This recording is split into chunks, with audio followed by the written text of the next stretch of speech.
যে নারী তিনটি পাপ করবে ওই নারীর তওবা কবুল হবে না, আল্লাহ তাআলা তওবা কবুল করবেন না। ওই নারী অভিশপ্ত, দুঃখে কষ্টে জীবন যাবে, অভাব অনটন লেগেই থাকবে, কঠিন কঠিন বিপদে পড়বে। এই তিনটি পাপ যে নারী করে, এই তিনটি পাপ, খবরদার আমার মা বোনেরা সাবধান হয়ে যান।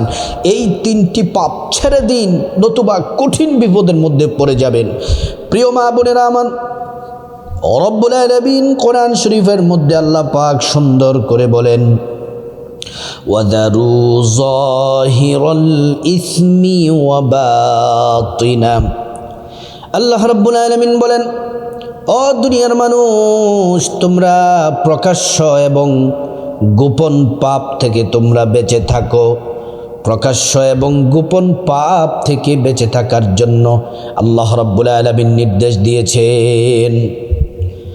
মহান রব্বুল আলামিন কোরআন শরীফের মধ্যে আরেক জায়গায় বলেন, ইন তাজতানিবু কাবাইরা মা তুনহাউনা আনহু নুকাফির। আল্লাহ তাআলা আয়াতের মধ্যে সুন্দর করে বলেন, মালিক আল্লাহ বলেন, ও দুনিয়ার মানুষ, তোমরা যদি বড় বড় কবিরা গুনাহ থেকে, বড় বড় গুনাহ থেকে যদি তোমরা বেঁচে থাকো, আল্লাহ তাআলা ঘোষণা দিলেন তোমাদের সগীরা গুনাহ, ছোট্ট গুনাহগুলো আল্লাহ পাক মাফ করে দিবেন। প্রিয় মা বোনেরা আমার, আমাদের জীবনে যত দুঃখ কষ্ট, যত সমস্যা আছে, আযাব গজব আমাদের জীবনে আসে, বিপদ আসে, এই সবগুলা হচ্ছে আমাদের হাতের কামাই। আল্লাহ রাব্বুল আলামিন সূরাতুর রুমের মধ্যে বলেন, যাহারাল ফাসাদু ফিল বাররি ওয়াল বাহরি বিমা কাসাবাত আইদিন নাসি লিয়ুযীকাহুম বা'দাল্লাযী আমিলু লাআল্লাহুম ইয়ারজিউন। আল্লাহ রাব্বুল আলামিন বলেন, আল্লাহ তাআলা বলেন, ও বান্দা, দুনিয়ার মধ্যে যত আযাব গজব আসে সবগুলো হচ্ছে তোমাদের হাতের কামাই। আল্লাহ রাব্বুল আলামিন নবীজির উপর এমন একটা আয়াত নাজিল করলেন, যে আয়াতটি নাজিল হওয়ার সাথে সাথে আল্লাহর রাসূল খুশি হয়ে গেছেন, নবীজি আনন্দিত হয়ে গেছেন। আয়াতটি শুনুন, আল্লাহ পাক বলেন, قل يا عبادي الذين أسرفوا على أنفسهم لا تقنطوا من رحمة الله।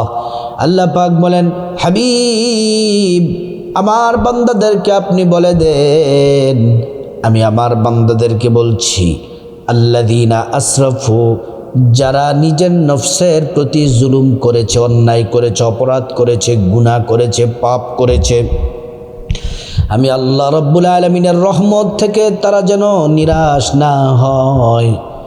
যদি তারা আমি আল্লাহর রহমত থেকে নিরাশ যদি না হয়, আমি আল্লাহ রাব্বুল আলামিন তাদের জীবনের সমস্ত গুনাহগুলা মাফ করে দিব। আল্লাহু আকবার। প্রিয় মা বোনেরা, তিনটি পাপ হলো জঘন্য পাপ। এই তিনটি পাপ কাজ যারা করে, বারবার বারবার যারা করে, আবার তওবা করে, আবার করে, আবার করে, বারবার যারা করে, আল্লাহ তাআলা এই পাপগুলাকে ক্ষমা করেন না। আল্লাহ রাব্বুল আলামিনের ধরা হচ্ছে শক্ত, কঠিন। ইন্না বাতশা রাব্বিকা লাশাদীদুন ইন্নাহু হুয়া ইউবদিউ ওয়া ইউঈদ। আল্লাহ রাব্বুল আলামিন বলেন, বান্দারে শোনো, শোনো বান্দা, এ আমার বান্দা শুনে নাও, আমি আল্লাহ তাআলা ধরি না। বান্দারা যখন সীমালঙ্ঘন করে তখন তওবার সুযোগ দেই। যখন আমি আল্লাহ ধরি, আমি আল্লাহর ধরা হচ্ছে লাশাদীদ, অনেক কঠিন ধরা। প্রিয় মা বোনেরা আমার, ও আমার সম্মানিতা মায়েরা, ও আমার বোনেরা, তিনটি পাপ কাজ কখনোই করবেন না। যারা এই তিনটি পাপ কাজের সাথে জড়িত আছেন, আজ এই মুহূর্তেই পাপ কাজগুলো একেবারে সারা জীবনের জন্য ছেড়ে দেন। আল্লাহকে বলেন, আল্লাহ এই পাপ কাজ এই মুহূর্তে ছেড়ে দিলাম, জীবনে আর কখনোই এই পাপ কাজগুলা করব না। 1 নম্বর পাপ কাজ হলো জিনা করা। অবিবাহিত ছেলে মেয়ে বারবার মেলামেশা জিনা করে, আবার তওবা করে, আবার জিনা করে, আবার তওবা করে। যারা এমন আছেন, আপনাদের কপাল পুড়ে যাবে যদি খাঁটি দিলে যদি তওবা না করেন। এবং যারা বারবার যারা পরকিয়া করে বিয়ের পরে, আহা, তাদের শাস্তিটা বড় ভয়ঙ্কর, বড় কঠিন। আল্লাহ রাব্বুল আলামিন কোরআন শরীফের মধ্যে বলেন, ওয়ালা তাকরাবুজ জিনা ইন্নাহু কানা ফাহিশা।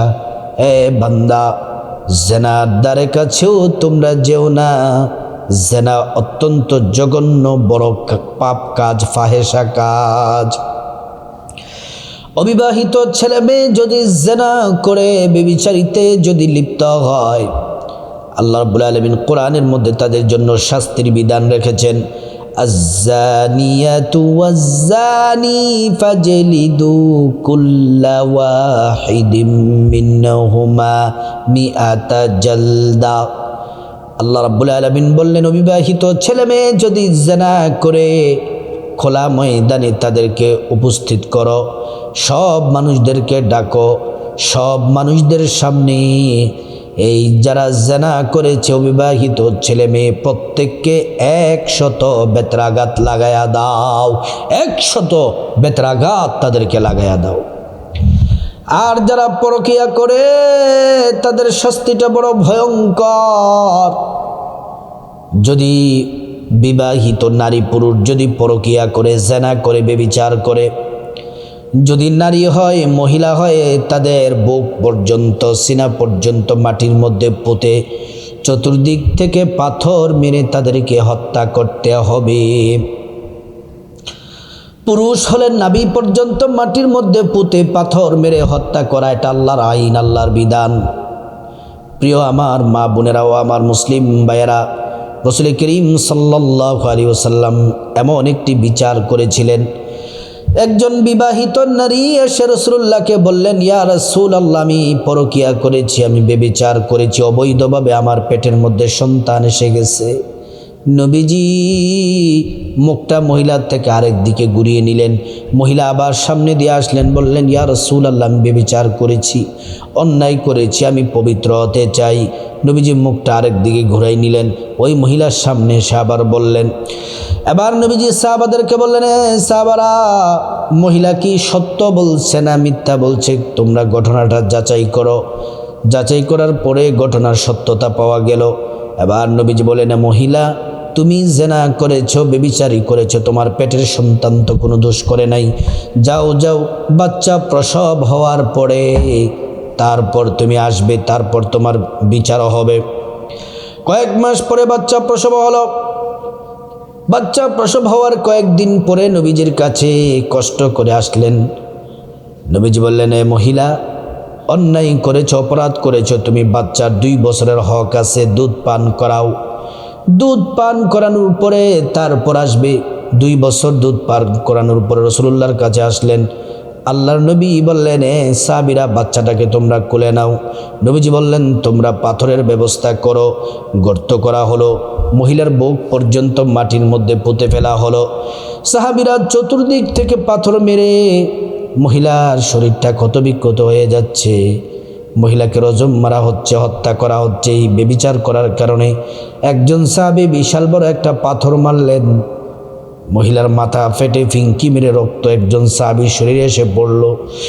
ওই সাহাবী বললেন, ইয়া রাসূলুল্লাহ, আমার শরীরে নাপাক রক্ত লেগে গেছে। আল্লাহর নবী বলছেন, সাহাবী, তুমি কার রক্তকে নাপাক বলছো? এই মহিলার নাপাক নয়, সে তো ভুল করেছে, গুনাহ করেছে, সেজন্য পবিত্র হওয়ার জন্য এসেছে, তওবা করেছে। আল্লাহ তাআলা তার রক্তকে পবিত্র করে দিয়েছেন, তাকে ক্ষমা করে দিয়েছেন। আর আল্লাহ রাব্বুল আলামিন তার তওবা এতটা কবুল করেছেন, গোটা দুনিয়ার বর্তমানে যারা আছে সব মানুষদেরকে যদি ভাগ করে দেওয়া হয়, সব মানুষ আল্লাহর কাছেই তওবার জন্য ক্ষমা পেয়ে যাবে। আল্লাহু আকবার। প্রিয় মা বোনেরা, 1 নম্বর হলো জানা বেবিচারি করা যাবে না, জেনা করা যাবে না, বেবিচারি করা যাবে না। যারা জেনা বেবিচারি করেছেন আজকে ছেড়ে দেন, আল্লাহর কাছে খাঁটি তওবা করবেন, আর কখনোই জেনা করবেন না, তাহলে আল্লাহ ক্ষমা করবেন। আপনি যদি আজকে ক্ষমা চাইলেন, আবার যদি জেনা করেন, আবার যদি ক্ষমা চান, আবার যদি জেনা করেন, তাহলে আল্লাহ পাক আপনাকে ক্ষমা করবে না।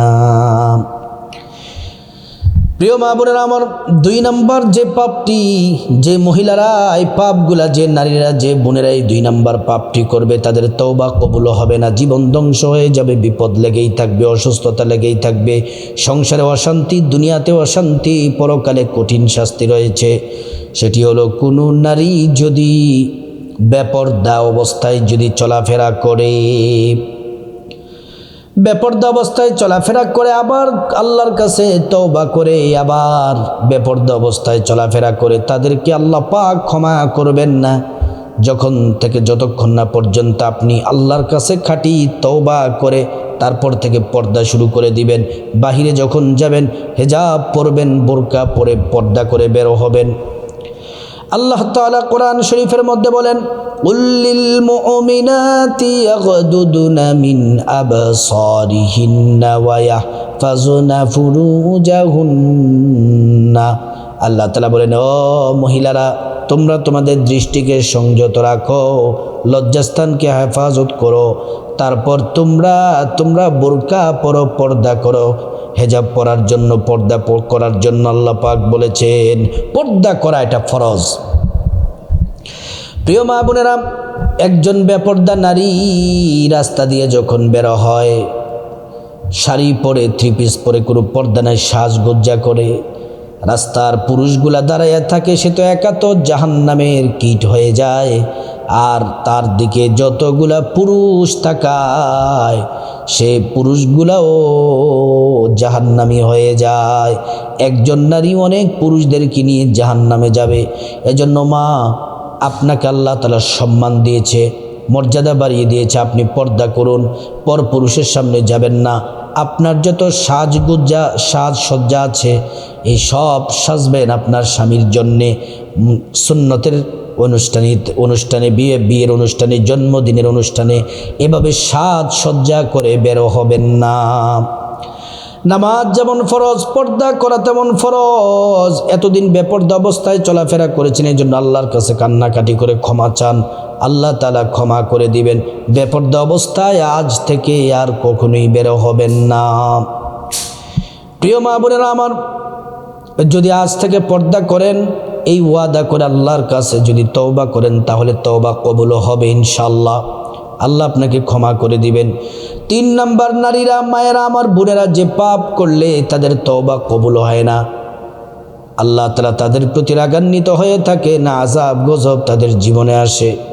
3 নম্বর হলো যে নারী তার স্বামীকে মহাব্বত করে না, ভালোবাসে না, স্বামীকে তুচ্ছ-তাচ্ছিল্য করে, গালমন্দ করে, স্বামীকে মহাব্বত করে না, ভালোবাসে না।